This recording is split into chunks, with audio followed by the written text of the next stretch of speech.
Welcome to Basic Brewing Radio for Thursday, May 29th, 2008. I'm James Spencer. I'm Steve Wilkes. Here at Basic Brewing Radio, we're all about home brewing. Yes, we are. This week, we read letters from listeners with suggestions on brewing green. If you want to save the environment or just save some money, we'll have some helpful tips for you. All right. And if you're new to home brewing and would like to get into the hobby for the first time, check out our website, basicbrewing.com, where you can find archives of our audio and video podcasts and our DVDs to walk you through the basic and more advanced brewing techniques. And you can follow us on Twitter. My username is Basic Brewing, and you are? I'm Braggett. Braggett. I don't know why I chose that. The day that I chose it, I feel kind of geeky. But I like it. It's going to stay that way. You like to make I like braggets. I guess that's why I did it. You do. You like to make braggets. You like to use the honey. I like the honey. We have to keep an eye on the time. Yep. Because we have a tape that's only an hour long. And we started it like 5 minutes ago, so. I'm ready to roll. Are you ready to roll? Now, can you think of anything that you've done recently that's greened up your brewing? This is an unrehearsed question. You know, not specifically, but I was thinking about it earlier today, thinking about the show and thinking about how, at least in our climate, our groundwater has a time when it's very cold, I mean about 55, 56 degrees, and then a time when it's hot, where the groundwater is 75 degrees. And so it is more green in that I use less water to chill the wort or the beer if I brew when the groundwater is cool. Mm-hmm. And the other thing that I like to do is to allow the chilled water to just pass into the yard. So I'm watering the yard. Right. But you have to be careful because early in my brewing career, I did that, and the water was still hot, and I killed an azalea. It just... My wife doesn't know about that. Hopefully, she won't be listening or watching this. Yeah. So anyway, I don't know. So choosing the right time. Choosing the right time. It's something as simple as choosing when to brew can be, in its own small way, a little bit greener. You use less water, which is both more environmentally responsible and cheaper. Right. Yeah. It's a dual role, dual thingy. So there you have it. So let's get into. Let's see what other people. I've been collecting these for a long time. I know it, and I'm certain that they're much more profound than anything I could ever come up with. Notice I had nothing. You had nothing. I have a compost heap that I put spent grains in. Oh, that's right. You're the Halliburton of brewing. I know. That's just a joke. That's all it is. Sorry, Dick Cheney. Yeah. No. Okay. Stephen Oatley, who I've mentioned on this podcast before because he shot some video for the Brew Bubbas out in Denver at the homebrewing conference. And he's from Cincinnati, so we will probably see Stephen in Cincinnati when we go to the National Homebrewers Conference. In about 3 weeks? Shortly. Yeah. Whew. Yeah. We got our tickets. I still got to get a car. But other than that, we're ready to go. Stephen says, how do I brew greener? He says, I recycle glass bottles. Of course. And he's got little bullet points under each thing. Yeah. Very organized. I keep garbage out of landfills. I use them over and over, only to recycle them if they get a chip. And he says, I even recycle through the local waste hauler my bottle caps. Scrap metal, he says. Right. So, there you go, recycling those. He grows his own hops, cluster, and holler tower. He says it's not enough for every batch he brews, but I do get 2 5-gallon batches from my harvest. I use rainwater from the downspout to keep them fed. Yep. So there's more. That's great. He recycles his grains. Stephen says, please start a compost heap if your local city allows. A compost pile is a great place for spent grains, whole leaf hops, and yeast. It saves space in the landfills from your brewing and your lawn cuttings. And he says after some time, you get some free dirt, which you can use to put on your hops. So there. And he says he recycles his wort cooling water. He says, I chill down in my basement sink. I take the first runnings off the chiller right into a bucket with star sand, So I get a nice hot bucket of sanitizer. Then I direct the hose into the washing machine, the clothes washer. Wow. Says it's mainly warm to cool, but I do a whole load of laundry with that water.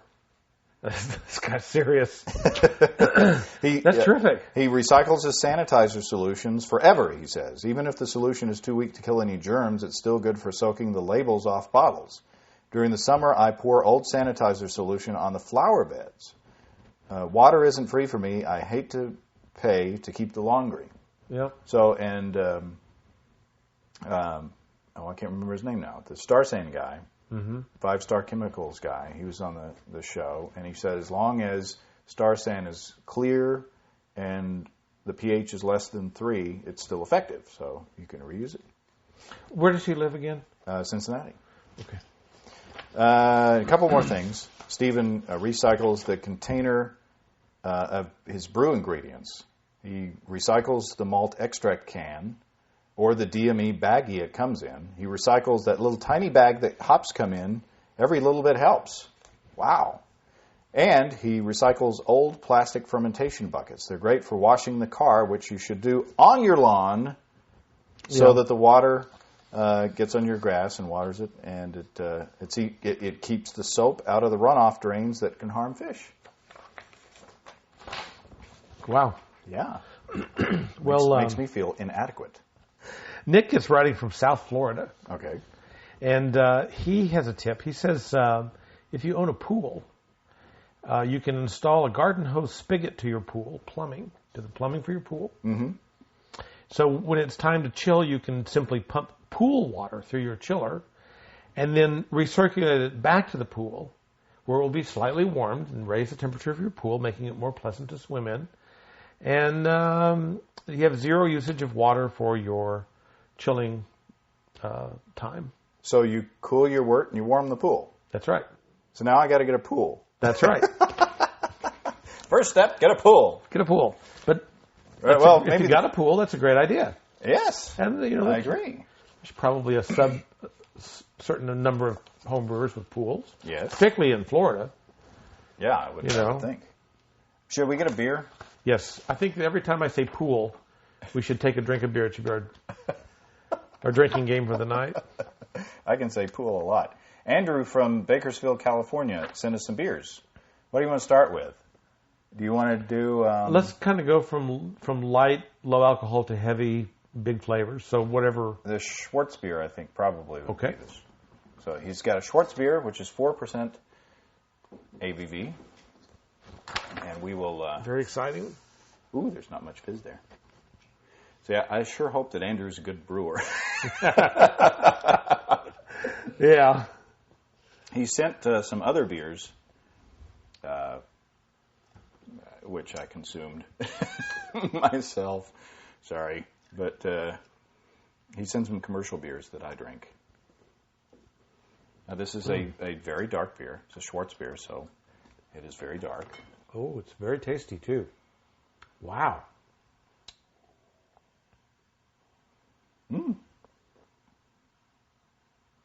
That's good. Very good. Yeah. Yes. You know, I don't know that I've ever had a Schwartz beer before. I mean, for real. Is 1554 with that from New Belgium? That's it. Well, but that's... Is it considered a Schwartz beer? I don't know. See, I mean, I've had that, but that's a black lager from Belgium. But this is a German beer. I don't know. Well, now you have. Anyway, I like this a lot. Okay. Merle Landman from National Chemicals, he's the iodophore guy that we've interviewed on the show. Right. He says, when I brew, I usually only make 1 gallon of iodophore in my primary. I do a swirl and then pull out about a quart into my side bowl where I sanitize my airlock, scissors, Y-yeast pack, spoon, etc. I then usually soak a paper towel in the iodophore solution and use it to get good coverage on the lip of my plastic fermenter. Oh, okay. If you're using glass, this is big an issue. Also, as I dump my sanitizer out of the primary, I make sure it dumps on the inside of the lid. Right. And then I just set the lid on top of the primary until ready to transfer the wort. We all know that the real pain is sanitizing bottles. Listen to what Merle does here. I bottle condition in swing top bottles, and for the longest time could not find a way to sanitize them without either making 5 gallons and submerging them, or buying a bottle tree, both which can be a bit messy. I can't use oven heat as it will degrade the rubber seal and swing. Right. So, Merle says, I came up with a new fast and cheap protocol using a secret sanitizing weapon, a small plastic long-necked watering can for houseplants. Says he found his at the dollar store. What a deal. First, I go through and dip the necks and swing tops into a gallon of sanitizer in my bucket, completely ignoring the inside of the bottle to start with. Then, once they've all been dipped, I then dip the tip of the watering can into the sanitizer and then fill the watering can with sanitizer. From there, I add a few ounces of sanitizing solution to each bottle, using the watering can. Okay. Then swirl and dump the bottles, often 2 to 4 at a time, back into the sanitizer bucket. Right. Repeating this until all the insides are now sanitized. Merle says, I easily cut my bottle sanitizing time in half and cut my chemical use by 80%. Wow. Not to mention it doesn't make as big of a mess on the counter with wet bottle exteriors dripping everywhere, which keeps the wife happy too, which is always good. That's really a good idea. I really like that idea because I'm of the completely submerse. Right. Fill them up, wring them out, set them over, and it's a mess. Yeah. And so, okay, well, that's a great idea. He says, in the meantime, you can soak your bottling wand and hose in the solution in the bucket. Right. He says, I hope this exhaustive email was helpful, though I think I'm slowly tanking my iodophore sales by telling everyone tricks on how to use even less. So, good for Merle. Yep. Well, Norm from Linwood, Washington. Norm! He says, don't dump used star sand down the drain. Save it. That's his advice. Get yourself a small garden sprayer and spray your hops with the used star sand. Well, to keep down powdery mildew. They'll not hurt your hops, but will help cut down on powdery mildew. Ah. You were right, sir. Well, of course I read it beforehand. Well, that's a great idea. Yes. Wow. And somebody else had suggested that to me. Was that it? That was short. But that was... I've had long ones here. That was pithy. It was pithy. Douglas, this is Douglas Wierzinski from Home Brewing Perspectives podcast. And Douglas is an attorney, or he's going to law school, and he said... I dare you to read that whole thing. I'm just going to read a section of what okay. He had some good advice. I'm just going to pick out just a bit. Summarize. Yes. If you will. As it were. I can't remember that. So to speak. I dropped the ball. Douglas says, last summer when I was chilling my wort with an immersion chiller in our backyard instead of the kitchen as usual, I got to visualize just how much water gets wasted just in chilling my wort. It was staggering. He says, my wife was filling up buckets of water and watered everything in sight, including the lawn. A lot of water gets wasted in that 20 to 30 minutes. I decided I needed to cut way down on the water waste since Salt Lake City, that's where Douglas is on the edge of the desert and water is valuable. Mm-hmm. I start with a large cooler, otherwise known as a cooler, much like the one Steve Wilkes uses for his batch sparging. That's you. It's me. Says I fill it about halfway with cool water and add the proper amount of iodophore, something I learned from your National Chemical podcast with Merle. That's great. See how this all ties together? It's all of the universe of brewing. This is the unified theory right here. I use that water to sanitize my plastic fermenter and all the gadgets associated with the brew day. I complete the boil, and then when all my things are sanitized, I place my immersion chiller in the wort in front of the cooler, attach one end of the immersion chiller to a small pond pump in one end of the cooler, and loop the other end of the immersion chiller circuit to the far side of the cooler. So he's recirculating that sanitizer stuff. Right. Says the sanitizer solution has now become my heat exchange fluid. He says he keeps 2 plastic gallon milk jugs full of ice in the freezer, and those knock off the initial heat of the water. In fact, they usually don't melt all the way through. So, and he uses other cold packs to go in there, and some more ice cubes. And so, anyway, he's recirculating that sanitizer solution through using a pond pump through that immersion chiller And using recooling ice to cool it. In the end, he says he's only using about 7 gallons of water for sanitization, wort chilling, and equipment cleaning combined. Wow. Oh, he says he also puts PBW in there, although he says he doesn't know whether the manufacturers would condone that. Gosh, that's really 7 gallons. Yeah, it's not much. No, it's not. I mean, I'd hate to think how much. I hate to say it, but I haven't got a clue how much water A bunch. I'm using. But it's a lot. This is good beer. Yeah, it is good beer. As it's warming up, it's getting even better. Yeah, it's getting a little roasty. Kerry writes, he puts a sprinkler on the cooling water output of the wort chiller and waters the lawn instead of running it down the storm drain. That is a great idea. That is a great idea. That is something I can do easily. I love this show. I'm learning so much. He's also used the cooling water to fill the washing machine. In parentheses, not so easy. Yeah. But he's doing it. Now that I'm brewing all grain, I've been putting the spent grain in the composter. It's easier than garbage bags and good for the composter. Yeah. I compost our grain. Yeah, I'm kind of a lazy composter, though. Yeah, I am too. If you don't keep up with the compost and keep it turned and all, it doesn't work right. Yeah.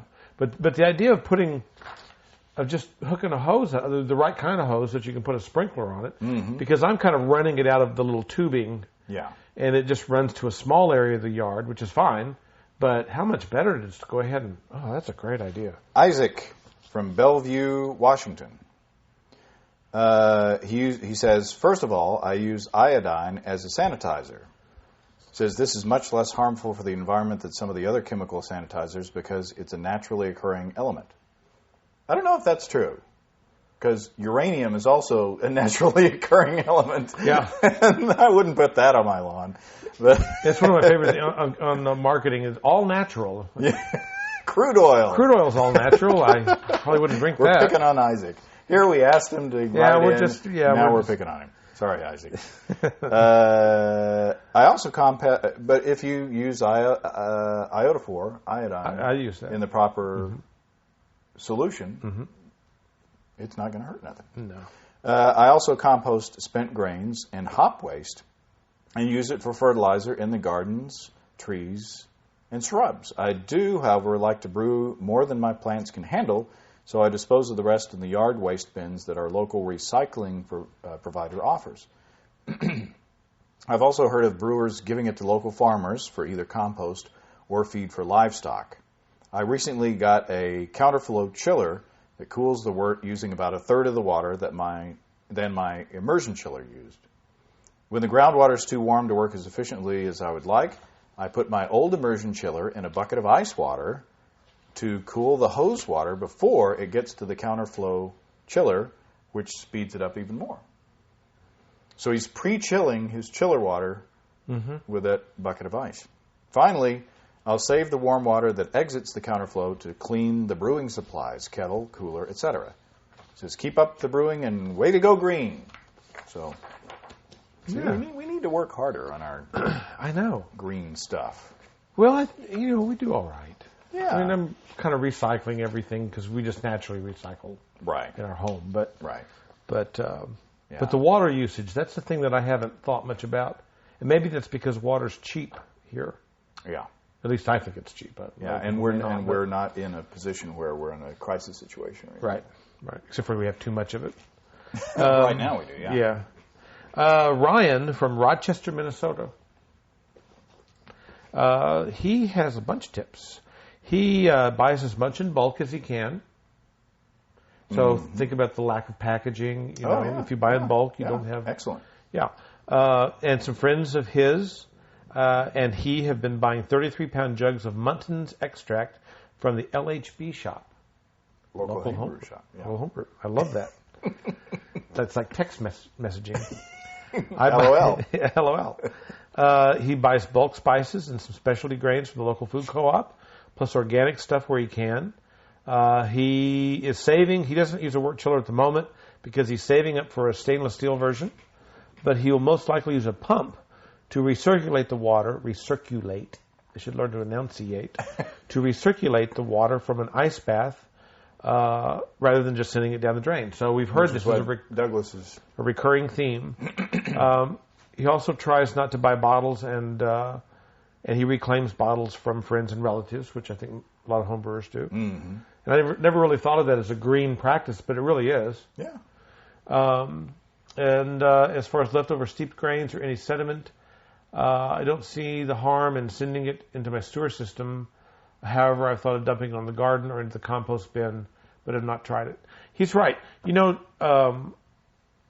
As far as sending things down through the sewer system, a lot of municipal water plants nowadays make compost from that stuff. Yeah. So they clean it, they get all the heavy metals out of it, so on, so on, so on, so on. And so, yeah, it's going down the drain, but most municipalities, I would wager, in the United States today are doing something with that sludge that ultimately gets back to us in a good way. So you're not necessarily being a mindless, waster just because you don't actively, personally recycle those grains. Right. But it's probably better if you have a compost heap. It is a good thing to have compost. It takes energy to do all that stuff. Yeah. Casey says, I was listening to your podcast and thought about your question of conserving as much as you can. One thing my girlfriend and I have been doing lately to save water is using buckets to collect the water from using the wort chiller again. Then we use that water for washing, rinsing, and whatnot. I hate to see. I don't even want to know what whatnot is. We also compost spent grain and trube. And he says, did our first all-grain batch after watching your DVD. Can't wait to try it. Woohoo! Thanks for the support, Casey. Absolutely. Congratulations on the whatnot. And for getting into all-grain. And whatnot. And Nate from Denver, Colorado, he has some ideas here. He does his boiling outside on the patio with a turkey fryer, like so many other home brewers, he writes. His wort chiller connects to the garden hose on one end. The effluent, that's a big word for goes outa. I like that. The goes outa has a hose about 10 feet long of tubing. He asks, why so long? And he answers, so I can water my lawn and garden. So again, it's a recurring theme. The water's a little warmer, but it's never even at bathtub temperatures. That's true. This trick won't work in Hawaii, Florida, or most warmer places. Yep. In the winter, because this just can't be done in the summer in most places, I pack a wash basin with snow, leaving a cavity for the brew kettle.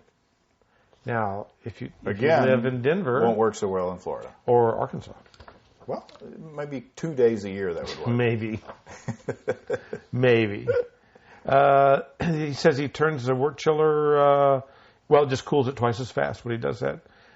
He runs the water initially into the snowpack basin, and the water does transfer heat much better than the air-filled snow. So he adds some water to it. It's very interesting. Yeah, I wonder if he put some salt in there, too. I don't know. He says it gets great ice cream. Did you ever do that when you were a kid? The ice cream and the salt and the ice and the cranking. Yeah. Best ice cream we got ever. An ice cream maker. Yeah. We used to make, I guess it snowed more when I was a kid, but we used to make snow ice cream as well. Yes, it did snow more when you were a kid. Michael from Roswell, Georgia, says, as you are probably aware, we are experiencing a severe drought in the southeast. Yes. Here in the Atlanta metro area, the local governments have instituted outdoor watering bans due to the dangerously low levels of our reservoirs that supply our drinking water. We are not even allowed to wash our cars in our driveways. We're allowed to maintain vegetable gardens, however. So wash your car in the vegetable garden. That's right. Michael says, I brew 10-gallon batches on my back deck in a covered keg, and I chill the wort with a counterflow wort chiller. Although the chiller is very efficient, it still uses a lot of water to chill 10 gallons of wort. In an effort to conserve that water, I connect a hose to the water outlet of my chiller and water my vegetable garden and other plants around my house with the water I would normally have run through my yard and down the storm drain. I do not connect anything to the end of the hose like a sprinkler, as this would restrict the water flow rate. which would reduce the ability of the chiller to cool the wort.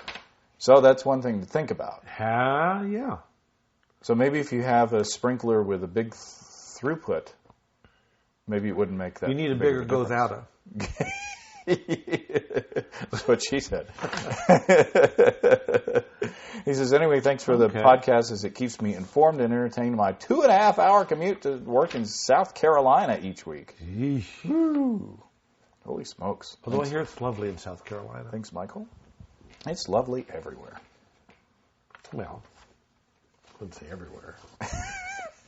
Maybe pushing it. Well, Andrew from Bakersfield, California. Who sent us the beers? That's right. Which we need to get another beer. Pool. What? I said pool. Remember our drinking game? Every then time we I need say a beer. pool, you pour a beer. Sheesh. I forgot the drinking game. Well, anyway, Andrew, thank you, Andrew, for the beers. The Schwartz beer was great. What are we having now? This is the Amarillo Ale. Oh, those are my favorite things. A couple of podcasts ago, you mentioned you were gathering ideas. Yes, friendly brewing practices. There is a gentleman who Andrew himself says he has nothing to contribute. Well, he's honest. He's honest. He sent us beers. But he sent beers. But there's a gentleman who goes by the name of Old Fart. There's no fart like an old fart. That's for sure. Who is a true homebrew thinker. He recycles the CO2 from his fermentation and force carbs with it low emission beer. Does that make sense? He takes the CO2 from his fermentation right? And he uses that to carbonate his beer. So he uses it rather than getting like a CO2 tank. Yes. He uses the CO2 coming out of the fermenter. That's pretty heavy. Yeah. I kind of like that. I'll probably never do it, but I kind of like that. That's really neat. He's done a number of other experiments that are equally interesting, disproving the effect of DMS in homebrew setting, no boil beer, and many others I can't remember right now. He sends us a link to his site. And now, this is to the old fart side. I think. Yes, to the old fart side. But that reminds me, the Jeff Bear from Craft Beer Radio, he has better bottles, which are the plastic carboys. Uh-huh. And what he does is he connects the output from the top of his better bottle, the airlock, and he puts that into. You're making a face after you sample that beer. That's good beer. I'm going to have to sample it as well. I'm going to pause. I'll hold that thought.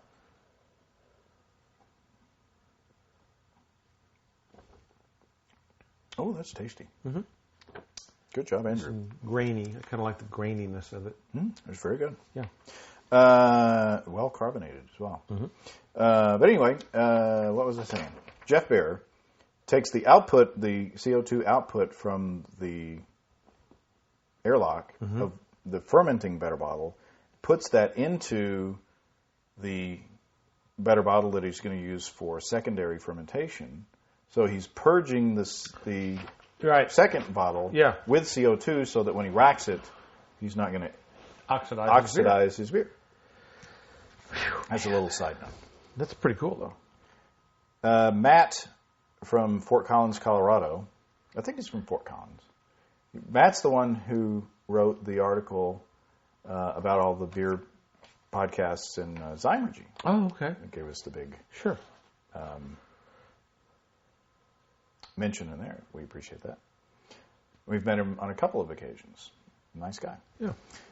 Matt says, many brewers use old fridges for kegerators. One of the reasons I did not go with an old freebie fridge is that they eat electricity like candy. If you have one of these old freebies, he says, I wanted to share this site with you. And it's on the EnergyStar.gov site. It says you can go here and enter the model number and your electricity cost. It tells you the annual cost to run the fridge. The free fridge isn't that helpful if it's burning through $250 in electricity every year. If you see the cost is pretty high, you might save money after a couple of years to buy a new one, or move your kitchen fridge to the garage and buy a new one for the house. Some cities like mine, Fort Collins, Colorado, I did remember correctly, will actually give you $35 for the old fridge as well. So that's a good point. If you're buying an old refrigerator, it may not be a good deal after all. And he says, number 2, not originally my idea.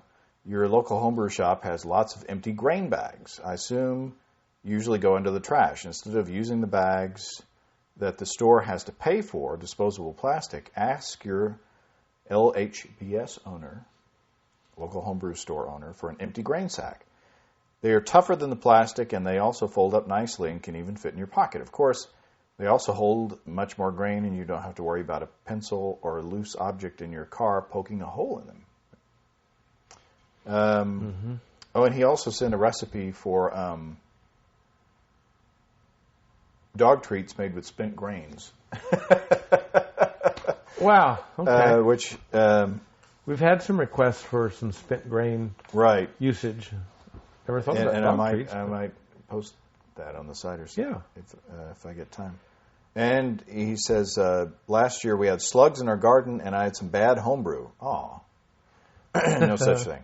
Instead of dumping toxic stuff in the garden to control the slugs, we took a plastic bottle and cut a window in the side and buried it about 3 to 4 inches down. The slugs need to be able to walk into the bottle, which is filled with bad beer, up to the ground level. Mm-hmm. Slugs love your bad beer and will drown in it, presumably after getting hammered. I was going to say,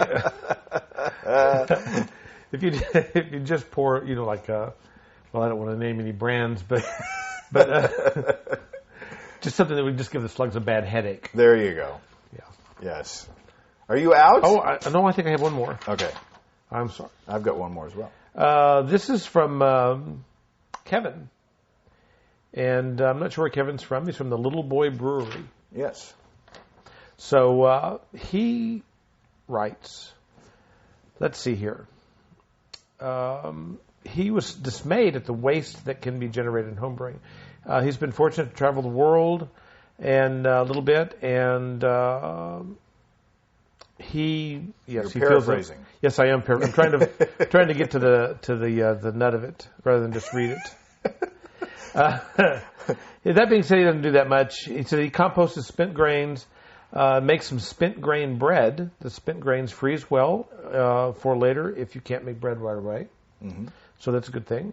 The yeast and trub go down the sink. God, I can't talk. And he's been known to capture the hot water, exiting his immersion chiller and using it to clean up with. But he's not religious about that. So reusing the grains. Reusing the grains is kind of the gist of it. Yes. Excellent. And one more. Great. Chad. The country, or? Apparently. Well, I neglected to see where Chad was from. Oh, Apex, North Carolina. Okay. See, I wrote it on the top. Look at that. Big as life. Hi. Okay.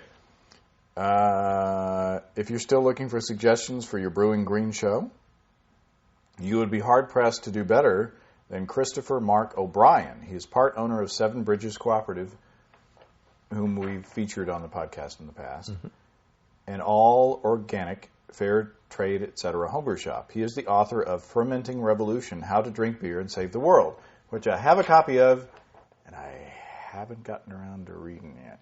I have a stack of stuff that I haven't gotten around to reading yet. I apologize. But that's a good suggestion. Fermenting Revolution, How to Drink Beer and Save the World. So, and I think I mentioned Douglas Warzinski mentioned him. He may be trying to line up an interview with him. So Douglas may scoop us on that end of things. But keep your ears and eyes open for that. Yep. Very good. Thanks, everybody. Well, this is very enlightening. Yeah, this is a fairly short show. Well, but packed with information. Packed with info. And we have to remind people that we're going to take the month of June off from posting regular podcasts, but keep an eye on Twitter, and we may be doing some live stuff from Cincinnati as well if we can work it. So inclined. Yeah, if we can work it. And I've been corresponding with folks from Craft Beer Radio and from the Good Beer Show.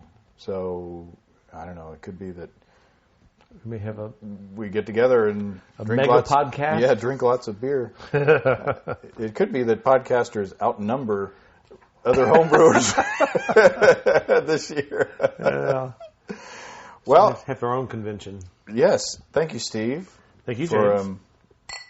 helping out tonight. Well, this is a great opportunity to get together and drink some beer and learn a little bit. Well, now's the time that I read the end of the thing here. This is what I read every week. Read away. If you have brewing questions, show suggestions, or just want to say howdy, write to james@basicbrewing.com, or just fill out the contact form on basicbrewing.com. And please don't forget to tell us where you're from, or you could write to steve@basicbrewing.com too. That's right.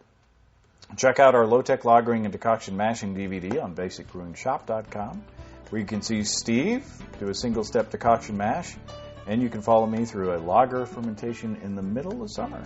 LTLS. It's good beer. It's really good beer.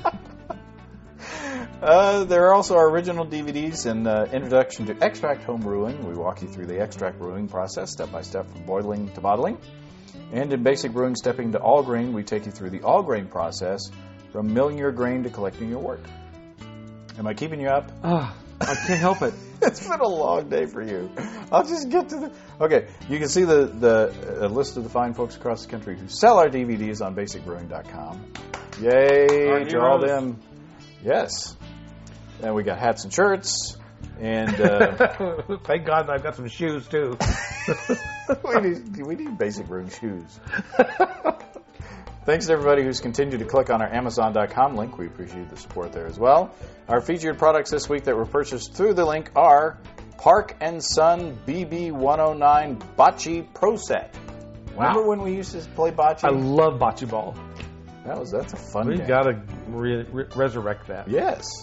Screen Doors and Sweet Tea, Recipes and Tales from a Southern Cook. No, that sounds like fun. Yeah. Thanks again. We remember we can't tell who bought what, so no worries. Just click on the Amazon.com logo on our site the next time you feel like Amazon shopping. We appreciate your support there. That's it. We're done until we get back from Cincinnati. We're done until we're not done. Until we come back. We'll have loads of stuff when we... Oh, you're not kidding. Pro night, club night, right there. You've got months worth of material. So thanks to everybody for your support and listening and buying our stuff and all that and for being in the club. Yeah. All us homebrewers. We have the best listeners in the world and viewers in the world. Yeah. That's it. Until next time, I'm James Spencer. I'm Steve Wilkes.